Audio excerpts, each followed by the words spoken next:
শৈক্ষিক সংস্কার চাইছিলাম, আমরা আর কিছু চাই নাই। আমি টাকা বাঁচিয়ে পড়ালেখা করতেছি, পড়ালেখা করার পর 6 বছর পর যদি আমার কোনো জব না হয়, এই যে আমার পরিবারের ভোগান্তি, আমার ভোগান্তি সরকার নিবে। জুলাইয়ের শুরু থেকেই কোটা সংস্কারের বিরুদ্ধে আন্দোলন শুরু করে বাংলাদেশের শিক্ষার্থীরা। তাদের শান্তিপূর্ণ আন্দোলনে আইন শৃঙ্খলা বাহিনীর হস্তক্ষেপ, উত্তপ্ত পরিস্থিতির সৃষ্টি হয়। বিশেষ করে পুলিশের গুলিতে রংপুরে আবু সাইদের মৃত্যুর পর শিক্ষার্থীদের আন্দোলন উত্তাল থেকে আরো উত্তাল হয়ে ওঠে, যে পরিস্থিতি মোকাবেলা করতে সরকার অধিক কঠোর নীতি গ্রহণ করে। ছাত্র জনতা এবং আইন শৃঙ্খলা রক্ষাকারী বাহিনীর মধ্যে ব্যাপক সংঘর্ষ সৃষ্টি হয়। এতে কমপক্ষে 2 শতাধিক সাধারণ মানুষ নিহত হন। নিহতদের মধ্যে বেশিরভাগই শিক্ষার্থী। আহত হয়েছেন কয়েক হাজার মানুষ। এত হতাহতের পরও বাংলাদেশের উত্তপ্ত পরিবেশ দমাতে পারছে না সরকার, বরং এই দমনপীড়ন সরকারের জন্য বুমেরাং হয়েছে বলে মনে করছেন ভারতীয় রাজনৈতিক বিশ্লেষক ও সাংবাদিক শেখ আজিজুর রহমান। চাকরিতে কোটা সংস্কারের দাবিতে যে আন্দোলন শুরু হয়েছিল তা এখন জনতার আন্দোলনে রূপান্তরিত হয়েছে। গত 1 মাস এই আন্দোলনকে কেন্দ্র করে সহিংস পরিস্থিতি চলছে বাংলাদেশে। বিক্ষোভকারীদের উপর পুলিশ, সেনাবাহিনী, আধা সামরিক এবং সরকারপন্থী ছাত্র সংগঠনের কর্মীদের হামলার ফলে দেশটিতে চরম উত্তেজনা বিরাজ করছে।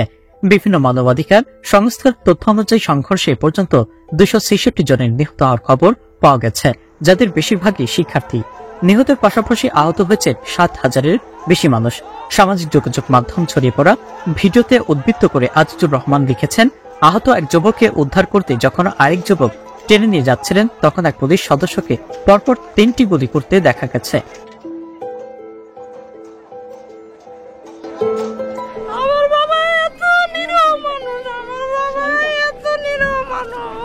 এই ঘটনা রাজধানীর শনির আগ্রা এলাকায় বলে উল্লেখ করেছেন তিনি। এমন হতাহতের ঘটনায় কেন্দ্র করে বাংলাদেশে পরিস্থিতি উত্তপ্ত থেকে উত্তপ্ততর হয়ে উঠছে। দোকান খুলছে, আমরা তো আসছি দেরিতে, পয়সা দেখি বাজার একবারে নীরব। আর দুপুরের পরে আজান দেওয়ার পরের থেকে মনে করেন মৌমাছির মতন বেড়া। বলা বাহুল্য, শিক্ষার্থীদের আন্দোলন এখন গণ অভ্যুত্থানের রূপ নিয়েছে। 2009 সালের পর থেকে টানা 15 বছর ক্ষমতায় আছেন প্রধানমন্ত্রী শেখ হাসিনা। তার শাসনামলে ব্যাপক দুর্নীতি এবং প্রশাসনিক অনিয়মের অভিযোগ রয়েছে। বেশ কয়েকটি আন্তর্জাতিক পর্যবেক্ষক দল তার অধীনে অনুষ্ঠিত সবগুলো নির্বাচন নিয়ে কারচুপির অভিযোগ করেছেন। ভিন্নমত দমনেও শেখ হাসিনার সরকার দমনপীড়ন নীতি অবলম্বন করেছে বলে অভিযোগ করেছে বিভিন্ন মানবাধিকার সংস্থাগুলো। এছাড়া তার প্রশাসনের বিরুদ্ধে বিচার বহির্ভূত হত্যাকাণ্ডের অভিযোগ রয়েছে। উদ্ভূত এমন সংকট এবং সাম্প্রতিক শিক্ষার্থীদের আন্দোলন বেশ চ্যালেঞ্জের মুখে পড়েছে ক্ষমতাসীনরা।